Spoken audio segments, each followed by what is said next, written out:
નમસ્કાર મિત્રો,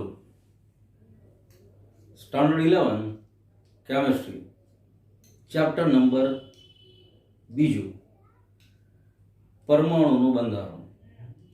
હવે આ પરમાણુના બંધારણમાં છેલ્લે બોહરની મર્યાદાઓ સુધી ભણ્યા આપણે. એની પહેલા કેથોડ કિરણો, જે થોમ્સનનો પરમાણુય નમૂનો, રુથરફોર્ડ અને એની ટીમનો સોનાના વરખ ઉપરનો પ્રયોગ, રુથરફોર્ડની અભિધારણા, રુથરફોર્ડ ક્યાં આગળ ટૂંકા પડ્યા અથવા કઈ જગ્યાએ મર્યાદા નડી, પછી નિલ્સ બોહર હાઇડ્રોજન પરમાણુનું અવશોષણ ઉત્સર્જન વર્ણપટ, બોહરની અભિધારણાઓ, બોહરે આપેલા હાઇડ્રોજન પરમાણુના નમૂનાના આધારે પોતાના તારણો, આ બધું જ ભણ્યું. પણ છેલ્લે બોહરની જે મર્યાદાઓની વાત કરી હતી કે ભાઈ હાઇડ્રોજન પરમાણુમાં એક ઇલેક્ટ્રોન છે, એને બોર સમજાવી શક્યા, પણ પછીના બધા તત્વો કે જેની પાસે એક કરતા વધારે ઇલેક્ટ્રોન્સ છે, તો આવી સ્પીસીઝ અથવા આવા તત્વોને સમજાવવામાં નિષ્ફળ. તો હવે પરમાણુનું બંધારણ કેવું કઈ રીતનું હોઈ શકે? તો હવે આખો મુદ્દો ભણવાનું પરમાણુના બંધારણના અભ્યાસને લગતું જ છે. પરમાણુના બંધારણને સમજવાનો જ આપણો ટાર્ગેટ છે. પણ હવે આખો આ જ ટોપિક અલગ માપદંડના આધાર તરફ આપણે જઈ રહ્યા છીએ, અને એ માપદંડ છે પરમાણુનો ક્વોન્ટમ યાંત્રિકીય નમૂનો. હવે એમાં સૌથી પહેલા દ્રવ્યની દ્વૈત વર્તણૂક. અત્યાર સુધી ફોટોન દ્વૈત વર્તણૂક ધરાવે છે. પ્રકાશનું કણ, ફોટોન એટલે પ્રકાશનું કણ અથવા વિકિરણ, દ્વૈત વર્તણૂક ધરાવે છે. તરંગ પ્રકૃતિ અને કણ પ્રકૃતિ આવું ભણી ગયા, ઘણા બધા દાખલાઓ ગણ્યા, ઘણા પ્રયોગોના આધારે પણ એ વસ્તુ સાબિત થઈ. તો જે આ દ્વૈત વર્તણૂક છે ફોટોનની કે વિકિરણની, આવી જ દ્વૈત વર્તણૂક દ્રવ્ય પણ ધરાવે છે. ત્યાંથી ધ બ્રોગલી 1924 ધ બ્રોગલી નામના સાયન્ટિસ્ટે આ વાત મૂકી લોકોની સામે.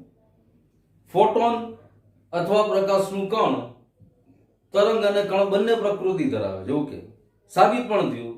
હવે આવી જ રીતે ધ બ્રોગલીએ વિચાર કર્યો અને પ્રયોગોના આધારે તારણ આપ્યું કે દ્રવ્ય પણ વિકિરણની જેમ દ્વૈત વર્તણૂક, એટલે કે કણ પ્રકૃતિ અને તરંગ પ્રકૃતિ એમ બંને ગુણધર્મ ધરાવે છે. દ્રવ્ય એટલે અંગ્રેજીમાં જેને માસ કહેવાય, MASS, દ્રવ્ય. તમે ભણી જ ગયા છો દ્રવ્ય શબ્દ, મેટર પણ કહી શકો. તો આ દ્રવ્ય પાસે પણ બંને પ્રકારની પ્રકૃતિ, કણ પ્રકૃતિ અને તરંગ પ્રકૃતિ છે. આગળ મતલબ ફોટોનને જેમ વેગમાન અને તરંગ લંબાઈ છે, એમ દ્રવ્યને પણ વેગમાન અને તરંગ લંબાઈ હોવા જોઈએ, આવું ધ બ્રોગલીએ કીધું.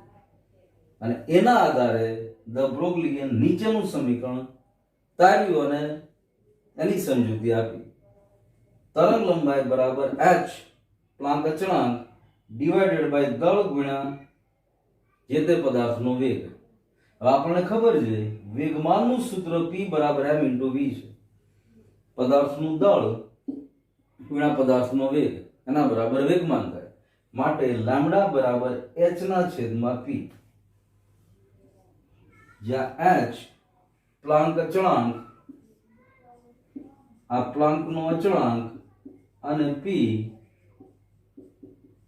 પદાર્થનું વેગમાન. અને વેગમાન વેગ અને વેગથી બનેલું ભૌતિક રાશિ છે.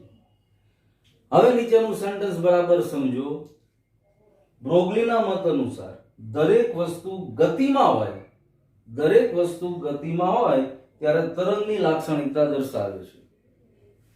અને ભારે દળ હોવાના કારણે, હવે આ જે વસ્તુ છે જે દ્રવ્યમાન ધરાવે છે, ઇલેક્ટ્રોનની બધાના દળ અતિ સૂક્ષ્મ છે. પણ હવે બોલ લ્યો, 100 ગ્રામનો દડો લ્યો, હાલો દડાનું દળ 100 ગ્રામ છે, તો એ ભારે વસ્તુ થઈ ગઈ અને દ્રવ્યમાન પણ થઈ ગયું. આ પેન, તો આ પણ દ્રવ્યમાન ધરાવે છે. તો બ્રોગલીના મત અનુસાર દરેક વસ્તુ ગતિમાં હોય ત્યારે તરંગની લાક્ષણિકતા દર્શાવે છે. અને ભારે દળ હોવાના કારણે તેમની તરંગ લંબાઈ ટૂંકી હોય છે. વધારે દળ હોવાના કારણે તરંગ લંબાઈ ટૂંકી હોય છે, પરિણામે તેની તરંગ પ્રકૃતિ પારખી શકાતી નથી. હવે આ જ સૂત્ર જુઓ, તરંગ લંબાઈનું સૂત્ર છે. હવે જેમ અહીંયા m છેદમાં છે, દ્રવ્યમાન છેદમાં છે, જેમ દ્રવ્યમાન વધારે ને વધારે એમ લેમ્ડાની કિંમત નાની બનતી જાય, કારણ કે m છેદમાં છે. હવે ગણિતનો સિમ્પલ નિયમ છે, જો કોઈ પણ વસ્તુ અંશમાં હોય એની કિંમત વધે તો સામે પરિણામી મૂલ્ય વધે. હવે જે વસ્તુ છેદમાં છે, m છેદમાં છે, તો જેમ m નું મૂલ્ય વધતું જશે એમ તરંગ લંબાઈનું મૂલ્ય ઘટતું જશે. પણ મહત્વની વસ્તુ એ છે કે અત્યાર સુધી ફોટોન અથવા પ્રકાશનું વિકિરણ તરંગ અને કણ બંને પ્રકૃતિ ધરાવે એવું ભણ્યા, પણ હવે દ્રવ્યમાન જેની પાસે છે, મતલબ મોટા દળવાળા પદાર્થો પણ બ્રોગલીના મત અનુસાર કણ અને તરંગ આવી બંને પ્રકૃતિ દ્વૈત પ્રકૃતિ ધરાવે છે. અને આની સમજૂતી સ્વરૂપે એક કે બે દાખલા આપણે ગણીએ છીએ અને પછી ખૂબ જ મહત્વનો ક્વેશ્ચન આ જે નમૂના તરફ આપણને લઈ જાય છે એવો ખૂબ જ અગત્યનો ટોપિક હાઇઝનબર્ગનો અનસર્ટેનિટી મતલબ અનિશ્ચિતતાનો સિદ્ધાંત. એની પહેલા એકાદ બે દાખલા ગણીએ છીએ. બે દાખલા એકબીજાને અનુરૂપ એવી રીતે લીધા છે કે આમાં એક પદાર્થનું દળ આપી દીધું છે અને દળના આધારે આપણે લેમ્ડા અથવા તરંગ લંબાઈ શોધવાની છે. જ્યારે બીજા દાખલામાં તરંગ લંબાઈ આપી દીધી છે અને દળ શોધવાનું છે. હવે તમે જુઓ, 0.1 કિલોગ્રામ દળ ધરાવતો બોલ મતલબ 100 ગ્રામ, 100 ગ્રામનું જેનું વજન છે એવા એક દડા, એનો વેગ 10 મીટર પ્રતિ સેકન્ડ છે, ms-1 મતલબ 10 મીટર પ્રતિ સેકન્ડ. એક સેકન્ડમાં આ દડાનો વેગ 10 મીટરનો છે. એક સેકન્ડમાં આ દડો 10 મીટરનું અંતર કાપે છે. તો આવા બોલની તરંગ લંબાઈ શોધો. હવે હમણાં જ બ્રોગલીએ કીધું હતું કે જ્યારે પદાર્થ ગતિમાન અવસ્થામાં હોય, કોઈ પણ પદાર્થ જ્યારે એની ગતિમાન અવસ્થામાં હોય ત્યારે એની તરંગ પ્રકૃતિ પારખી શકે અથવા તરંગ પ્રકૃતિ ધરાવતો હોય. પણ સાથે એ પણ કીધું એને કે ભાઈ જેનું દળ વધારે છે એની તરંગ લંબાઈ એટલી સૂક્ષ્મ, એટલી નાની મળે છે કે જેને ન ગણ્ય કરી શકાય, પણ તરંગ પ્રકૃતિ તો ધરાવે જ છે. આની તરંગ લંબાઈ શોધીએ આપણે તો તરંગ લંબાઈ માટેનું બ્રોગલીનું સમીકરણ વાપરીએ, લેમ્ડા બરાબર h/m × v, જ્યાં m 0.1 kg અને v 10 મીટર પ્રતિ સેકન્ડ, h પ્લાન્ક અચળાંક 6.626 × 10⁻34. હવે આ બધી કિંમત આમાં મૂકીએ આપણે. h ની જગ્યાએ 6.626 × 10⁻34 જૂલ × સેકન્ડ અપોન દળ 0.1 kg અને ગુણ્યા વેગ 10 મીટર પર સેકન્ડ ઇઝ ઇક્વલ ટુ, હવે આને સાદુરૂપ આપશો તો જો અહીંયા 0.1 kg 10 મીટર પર સેકન્ડ સાદુરૂપ આપશો 6.626 × 10⁻34 મીટર. હવે બોલો કેટલી સૂક્ષ્મ તરંગ લંબાઈ મળી? છેદમાં 10 ની ઉપર 34 ઘાત આ ગુણ્યા 10⁻34 જવાને સાદુરૂપ આપો ગાણિતીય રીતે તો અંશમાં 6.626 ડિવાઇડેડ બાય 10⁻34. એકડા પછી 34 મીંડા, 1 પછી 0 0 0 0 0 34 ટાઈમ્સ. આટલી સૂક્ષ્મ તરંગ લંબાઈ 0.1 kg બોલની કે જેનો વેગ 10 મીટર પ્રતિ સેકન્ડ છે. તો બ્રોગલીના મત અનુસાર સ્વાભાવિક છે એકદમ સૂક્ષ્મ તરંગ લંબાઈ મળે. હવે બીજો સમ 3.6 એંગસ્ટ્રોમ તરંગ લંબાઈ ધરાવતા ફોટોનનું દળ શોધો. હવે અહીંયા પણ સૂત્ર લેમ્ડા બરાબર HMV આ જ વાપરીએ. લેમ્ડાનું મૂલ્ય આપી દીધું 3.6 એંગસ્ટ્રોમ એને ગુણ્યા 10⁻10 મીટર. ચલો આને મીટરમાં ફેરવી નાખું.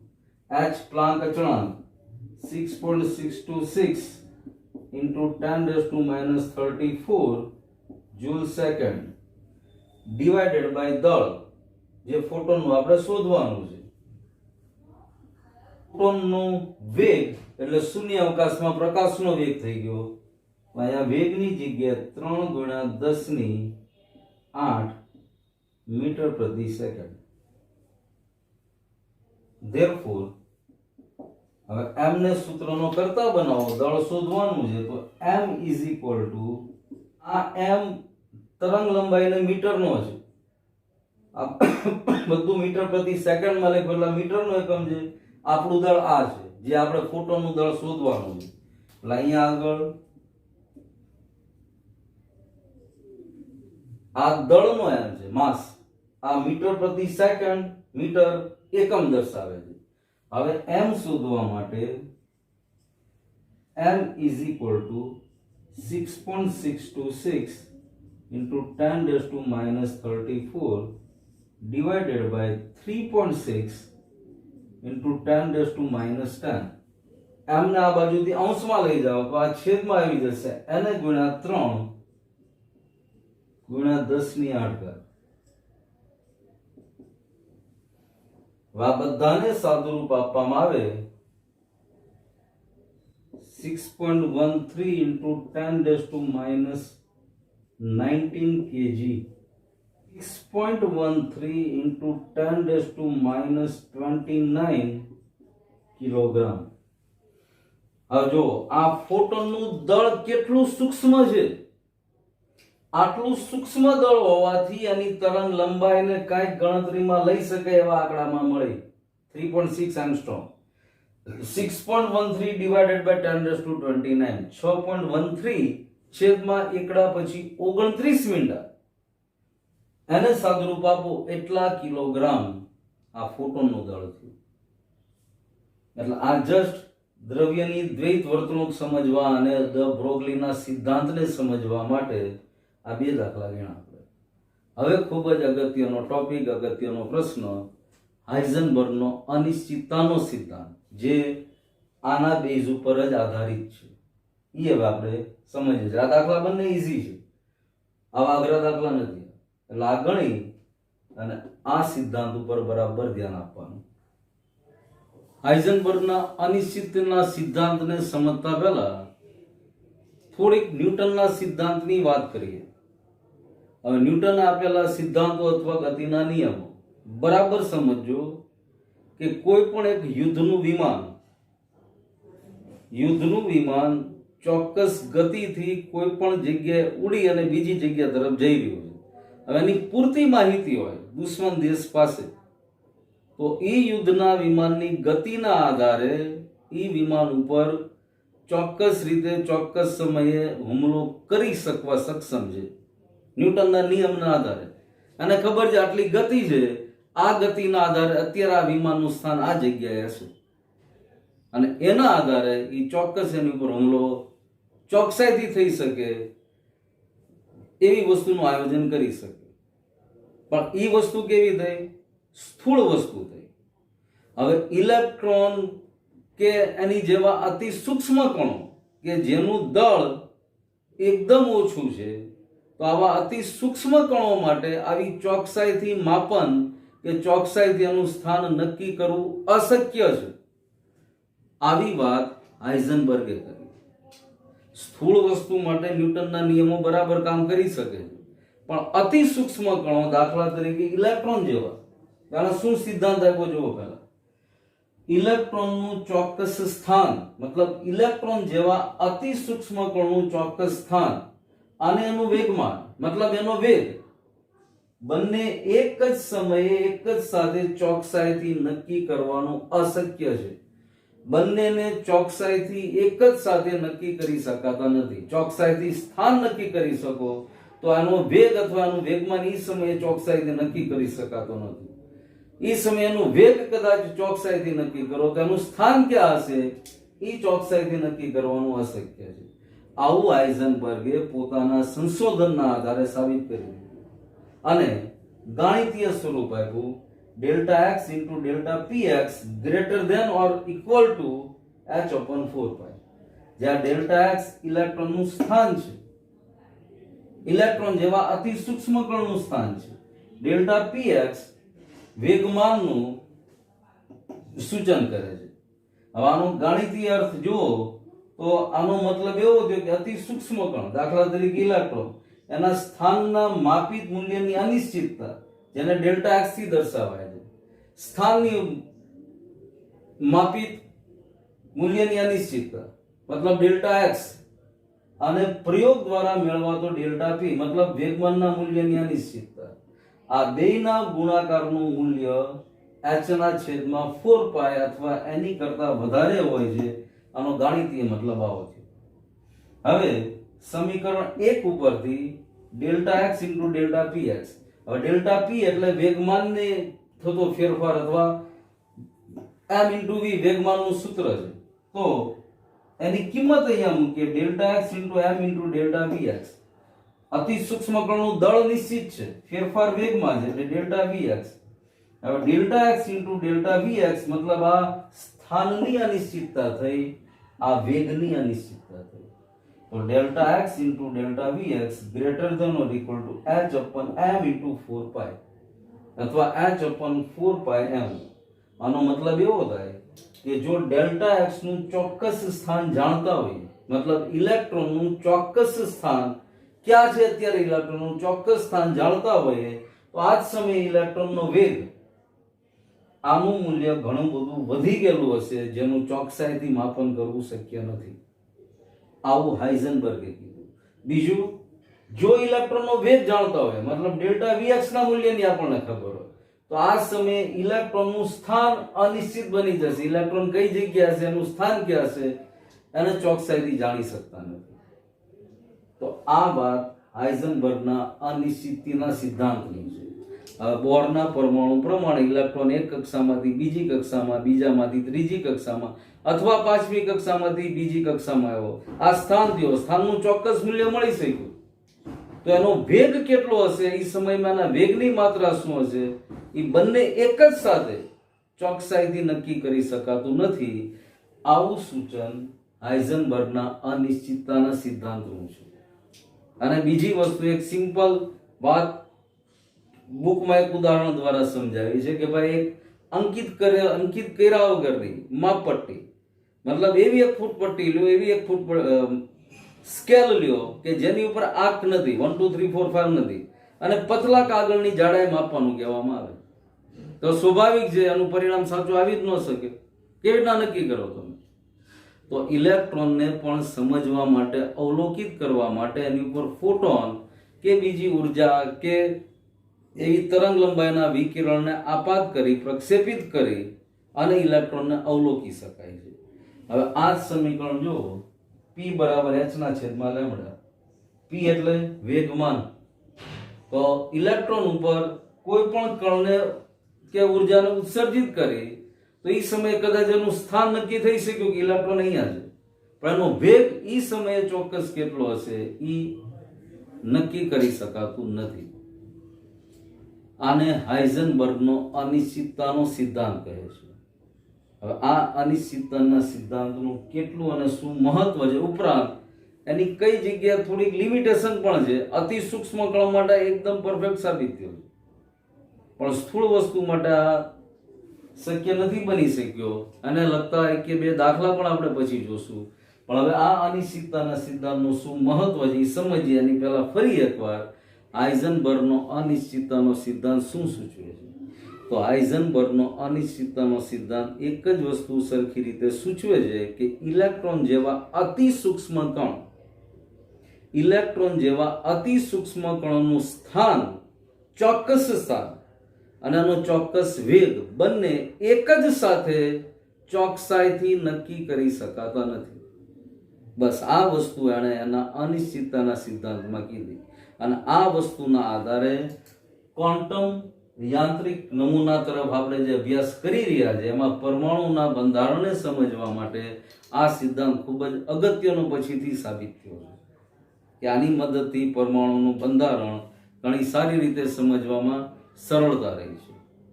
હવે આ અનિશ્ચિતતાના સિદ્ધાંતનું શું મહત્વ છે એના વિશે થોડીક વાત કરીએ. આ સિદ્ધાંતનું મહત્વ જોઈએ તો સૌથી પહેલું વાક્ય જો કે ઇલેક્ટ્રોન અને તેની જેવા અતિ સૂક્ષ્મ કણના પ્રક્ષેપ પથ, જેને નિશ્ચિત પથ પણ કહી શકાય, એના અસ્તિત્વને નકારે છે.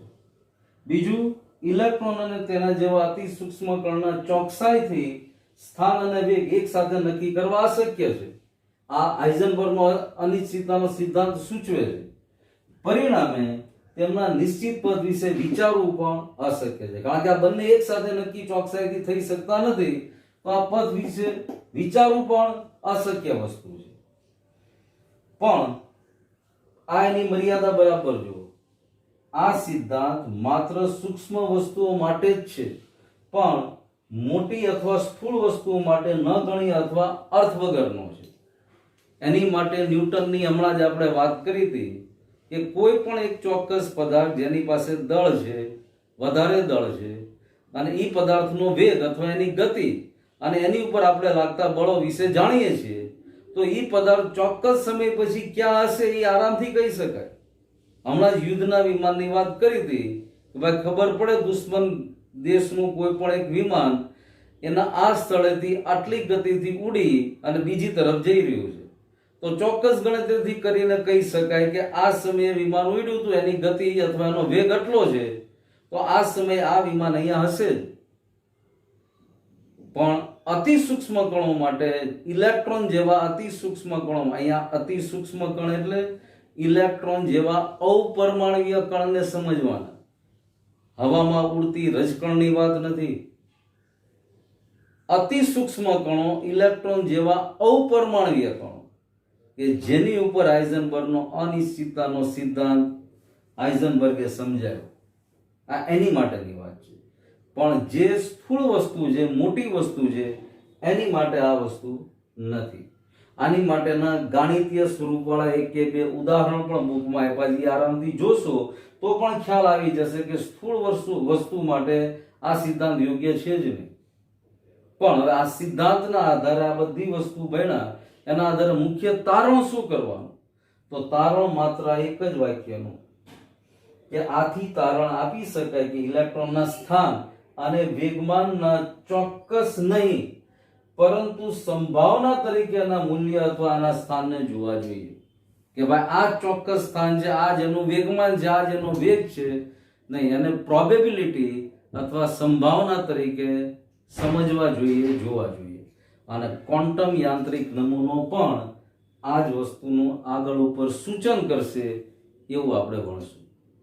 આ એક થોડોક ટફ અથવા ગળે ઉતારો અઘરો ટોપિક છે અને બુકની અંદર અમુક વર્ડ્સ, અમુક સેન્ટેન્સ આમ જલ્દી ગળે ઉતરે નહીં એવા છે, પણ સરળ ભાષામાં આપણે સમજવાનો પ્રયત્ન કર્યો અને જે જરૂરી વસ્તુ લાગી એ વસ્તુને અહીંયા બધી સમાવી છે. પણ છતાં એવું લાગે તો એકવાર જોઈને એક એક પોઈન્ટ લખવાનો. જોઈને એક એક પોઈન્ટ લખશો એટલે તરત જ મગજ અથવા માઇન્ડ વધારે રીતે સારી રીતે કામ કરતું થઈ જશે અને એ સમયમાં નવાઈ પણ લાગશે કે આ જે વસ્તુ વાંચતા નહોતી સમજાણી એ આરામથી હવે ગળે ઉતરી ગઈ.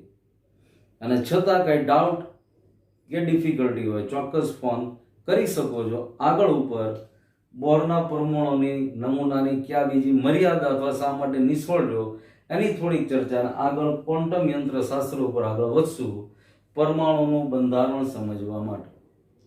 બરાબર? તો નેક્સ્ટ આની પછીના પીરિયડમાં અહીંથી આગળ વધશું. કે ડાઉટ કે ડિફિકલ્ટી હોય તો ફરી એકવાર ફોન કે મેસેજ કરી શકો છો. Thank you.